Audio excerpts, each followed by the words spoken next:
అవినాష్, చెప్పుమా.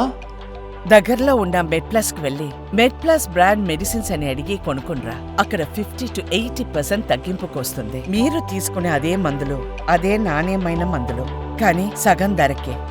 డిబేట్లో పార్టిసిపేట్ చేస్తున్నారు రాజకీయ విశ్లేషకులు మన కోటేశ్వరరావు గారు. Sir, good morning sir. Good morning sir, అటు మొన్న హనుమకొండలో జరిగిన సభలో కావచ్చు, లేకపోతే నిన్న వేములవాడలో జరిగిన సభలో కావచ్చు, సీఎం రేవంత్ రెడ్డి అసలు తన ఇష్టానుసారంగా మాట్లాడుతున్నారు. ఇలా మాట్లాడడం కరెక్టేనా కాదా, సమంజసం? అటు బీజేపీ కేంద్ర మంత్రి కిషన్ రెడ్డిని సైతం ఇష్టమన్నట్టుగా మాట్లాడారు. హైదరాబాద్ నుంచి పాతరేస్తామంటున్నారు, లేకపోతే కేసీఆర్ని ఫామ్ హౌస్కే పరిమితం చేస్తామంటున్నారు. అటు బీఆర్ఎస్ నేతలు కూడా కేసీఆర్ మహావృక్షం, కలుపు మొక్క నీవు, నిన్నే ఏరి పారేయాలని మాట్లాడుతున్నారు. అండ్ అట్ సేమ్ ఏపీలో కూడా ఇలాంటి వ్యాఖ్యల దుమారం రేగుతోంది సార్. నిన్న జగన్ ప్రెస్ మీట్లో అదే మాట్లాడారు. సో ఏంటి అసలు ఇలాంటివి తిట్టుకోవడం అనేవి సమంజసమే అంటారా?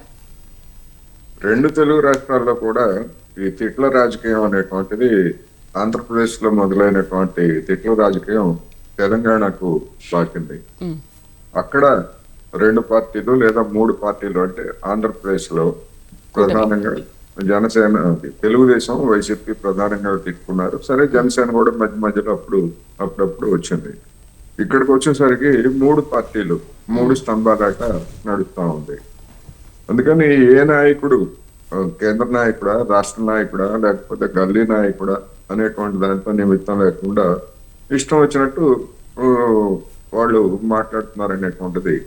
దానిలో సీఎం గా ఉన్నటువంటి రేవంత్ రెడ్డి గారు కానివ్వండి, లేకపోతే మాజీ మంత్రులుగా ఉన్నటువంటి బీఆర్ఎస్ నాయకులు కానీ, లేదా బీజేపీ నాయకులు కానీ, వీళ్ళందరూ కూడా అదే విధంగా మాట్లాడుతున్నారు. ఇక్కడ సమస్య ఏంటంటే, నేను చెప్పదలుచుకుంది, రాష్ట్రం ఎదుర్కొంటున్నటువంటి సమస్యలు అనేటువంటివి పెరిగిపోతున్నాయి.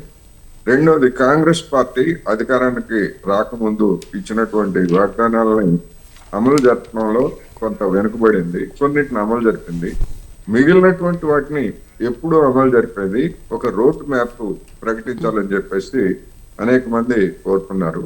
కానీ ఇంతవరకు అటువంటి చొరవ రాష్ట్ర ప్రభుత్వం నుంచి లేదు.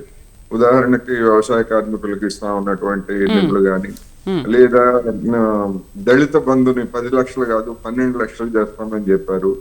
అదే విధంగా నిరుద్యోగ వృత్తి, లేదా పెన్షన్ 2000 నుంచి 4000 చేస్తామని చెప్పారు. ఇట్లా అనేకమైనటువంటివి. ఇక్కడ మనం గమనించాల్సింది ఏంటంటే, సంక్షేమ పథకాలు, ఉచిత పథకాలు అనేటువంటి వాటి విషయానికి వస్తే, ఇచ్చినటువంటి వాటిని జనం తీసుకుంటారు. దాని గురించి పెద్ద చర్చ ఉండదు. ఇవ్వనటువంటి వాటి గురించే ప్రధానమైనటువంటి చర్చ ముందుకు వస్తుంది. వాటి లక్షణమే అది. అందువలన అటువంటి వాటి గురించి ఇవాళ అధికార పక్షంగా ఉన్నటువంటి కాంగ్రెస్ ఇబ్బందుల్లో ఉంది. ఎందుకు ఇబ్బందుల్లో ఉందంటే, ఆర్థిక పరిస్థితి చాలా దారుణంగా ఉంది. అదే పరిస్థితి పక్కనే ఉన్నటువంటి ఆంధ్రప్రదేశ్ లో కూడా ఆర్థిక పరిస్థితి దారుణంగా ఉంది. అక్కడే ఇంకా ఒక విధంగా చెప్పాలంటే తెలంగాణ కంటే ఇంకా అక్కడ దారుణంగా ఉంది.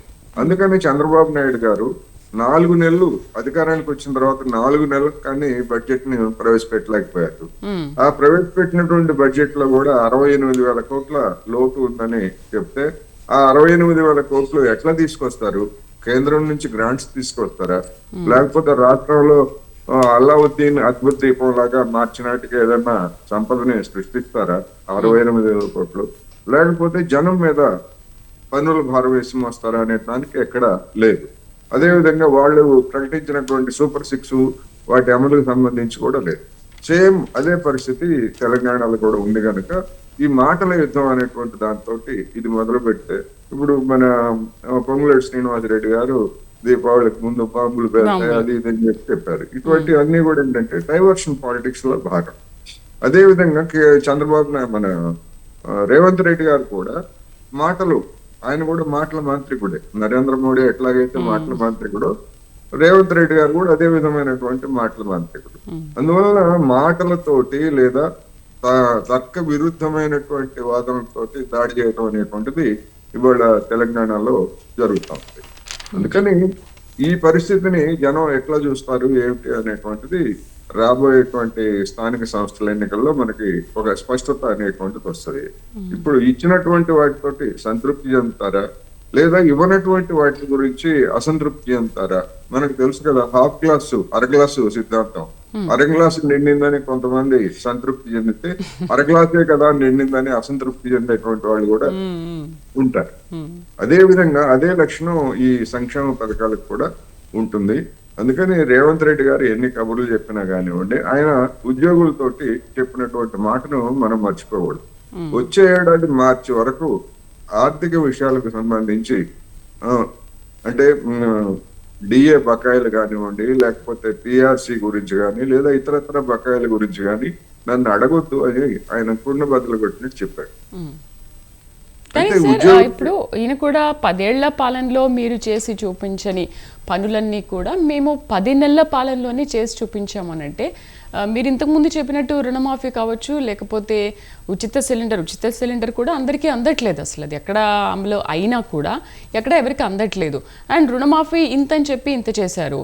అండ్ ఇప్పటివరకు పెన్షన్ లేదు, ఉచిత బస్సు, ఇవి మాత్రమే చేస్తే సరిపోతుందా ఈ 10 నెలల కాలంలో? ఇప్పుడు గ్యాస్ అనేటువంటిది అందరికీ ఇస్తామని చెప్పలేదు. గ్యాస్ ఇస్తామని చెప్పారు. దాని అర్థం ఏంటంటే బిపిఎల్ ఫ్యామిలీస్ కానీ ఎక్కడైనా ఏ పథకమైనా అంతే ఉంటుంది. కోటీశ్వర్లుగా ఉన్నటువంటి వాళ్ళకి ఉచితంగా గ్యాస్ ఇవ్వాల్సినటువంటి అవసరం లేదు. పేదలుగా ఉన్నటువంటి వాళ్ళకే ఇవ్వాలి. వాళ్ళల్లో ఎవరికైనా అర్హులకి రాలేదా వచ్చిందా అనేటువంటిది ఎవరైనా చర్చ చేస్తే డెఫినెట్ గా అటువంటి వాళ్ళకి కూడా ఇవ్వాలనేది ఒకటి. సరే, బస్సు అనే దానికి వచ్చేసరికి మహిళలు ధనికులా లేకపోతే పేదవాళ్ళ అనేటువంటి దానికి ఎక్కడ దాని క్రైటీరియా ఉండదు కనుక మహిళలు అంటే మహిళలు ఎవరైనా ఎక్కొచ్చు. అలా చూసుకున్నప్పుడు మన ఆచరణలో ధనికులుగా ఉన్నటువంటి మహిళలు ఎవరు ఆ కిక్కిరిసినటువంటి అటువంటి బస్సుల్లో ఎక్కి వెళ్ళట్లేదు. వాళ్ళు మామూలుగా ఆటోలు లేదా క్యాబ్లు ఇటువంటి వాటిలోనే వెళ్తున్నారు. అందుకని ఇక్కడికి వచ్చేసరికి మీరు అన్నట్టు మిగిలినటువంటి అంశాలు ఇప్పుడు ఉదాహరణకి రైతు భరోసా లేదా రైతు బంధు వేరేదన్నా కానివ్వండి పెంచిస్తామని చెప్పారు. ఇంతవరకు ఖరీఫ్ అయిపోయింది, రబీ సీజన్ కూడా ప్రారంభమైపోయింది. ఎప్పుడు ఇస్తారు అనేటువంటిది ఒక స్పష్టత లేదు.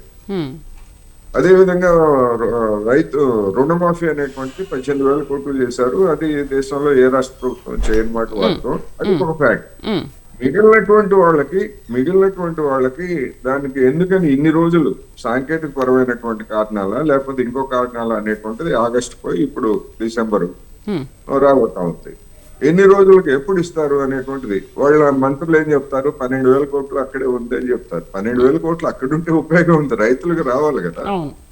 అందుకని ఇలాంటి అనేకమైనటువంటి సమస్యలు ఉన్నటువంటి నేపథ్యంలో వాటిని డైవర్ట్ చేయడం కోసం చేస్తున్నారు. ఆ డైవర్షనల్ పాలిటిక్స్ లో భాగంగా ఇప్పుడు హైడ్రా కానీ లేదా మూసీది కానీ కూడా ఆయన రేవంత్ రెడ్డి గారు ముందుకు తీసుకొచ్చారు.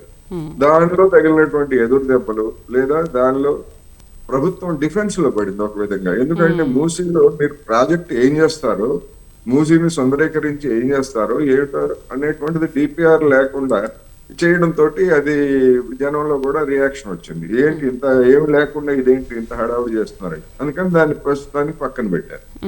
అదే విధంగా హైడ్రా మీద వచ్చినటువంటి విమర్శలు కూడా పక్కన పెట్టేసి బెంగళూరులో చెరువులను ఎట్లా బాగు చేశారు లేకపోతే ఇంకో చోట ఎట్లా బాగు చేశారు అది పెడుతున్నారు. అది ముందే చేయొచ్చు కదా. రంగనాథ్ గారైనా లేకపోతే హైడ్రా ఇతర అధికారులైనా కానీ ఆ పని ఏదో ముందే చేయొచ్చు. అక్కడ ఎట్లా చేశారు దాన్ని బట్టి మనం ఇక్కడ ఎట్లా చేస్తాము అనేటువంటిది జనంతో చెప్పి జనానికి మెప్పించి చేయాలి, మూసేనా హైడ్రా అయినా. అందుకని ప్రభుత్వానికి తగిలినటువంటి ఎదురు దెబ్బలను అడ్వాంటేజ్ తీసుకొని బీఆర్ఎస్ నేతలు బీజేపీ నేతలు రెచ్చిపోతున్నారు.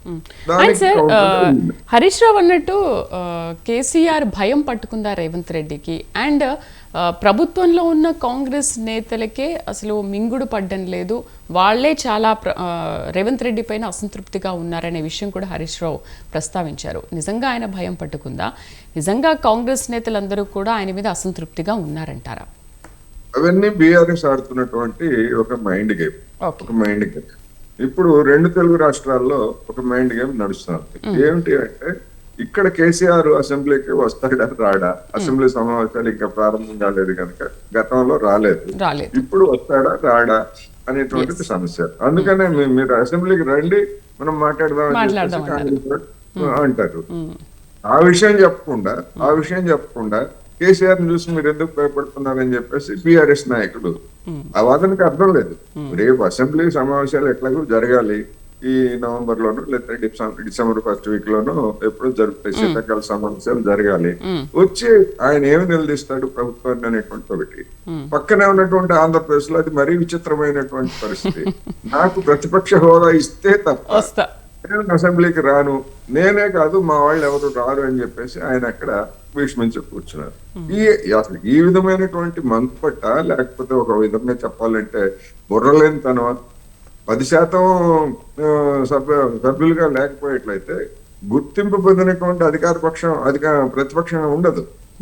ఇప్పుడు ఉదాహరణకి 2014లో 2019లో కాంగ్రెస్ పార్టీ లోక్సభలో ప్రతిపక్ష పార్టీనే, కానీ దానికి గుర్తింపు అనేటువంటిది లేదు. ఎందుకని అంటే 10% సీట్లు వాళ్ళకి రాలేదు కదా. అందుకని అదే విధమైనటువంటి ప్రాతిపదిక రాష్ట్ర అసెంబ్లీలో కూడా ఉంటుంది. కానీ తెలంగాణకు వచ్చేసరికి అటువంటిది కూడా లేదు. ఆయనకి గుర్తింపు పొందినటువంటి ప్రతిపక్షం, కొన్ని ప్రోటోకాల్స్, కేబినెట్ ర్యాంకులు ఇవన్నీ ఉంటాయి. ఆయన మాట్లాడకుండా కేటీఆర్ ని రంగంలోకి దించారు. కేటీఆర్ ని ఎందుకు దించారు అంటే కాబోయే రోజుల్లో ఆయనే నాయకుడు, అందుకని హరీష్ రావుని దెబ్బతీయాలంటే కేటీఆర్ ని లైమ్ లైట్ లోకి వేలుగులోకి తీసుకురావాలి అనేటువంటి దాన్ని. సరే, అవి ఎవరి పార్టీ వాళ్ళ ఊహలు వాళ్ళకి ఉంటాయి. అందుకని మొత్తం మీద నా అభిప్రాయం ఏంటంటే తెలంగాణలో జరుగుతున్న దానిలో అంతా కూడా మాటల గారడి, 3 పార్టీల వాళ్ళు మాటల గారడి చేస్తున్నారు. అటు కేంద్రం నుంచి ఒరగబెట్టింది ఏమీ లేదు, ఇటు రాష్ట్రంలో ఉన్నటువంటి ప్రభుత్వం కూడా చేసిన వరకు చేయడం తప్ప ఇంతవరకు తర్వాత ఏం చేయాలనేటువంటిది చెప్పే స్థితిలో లేదు.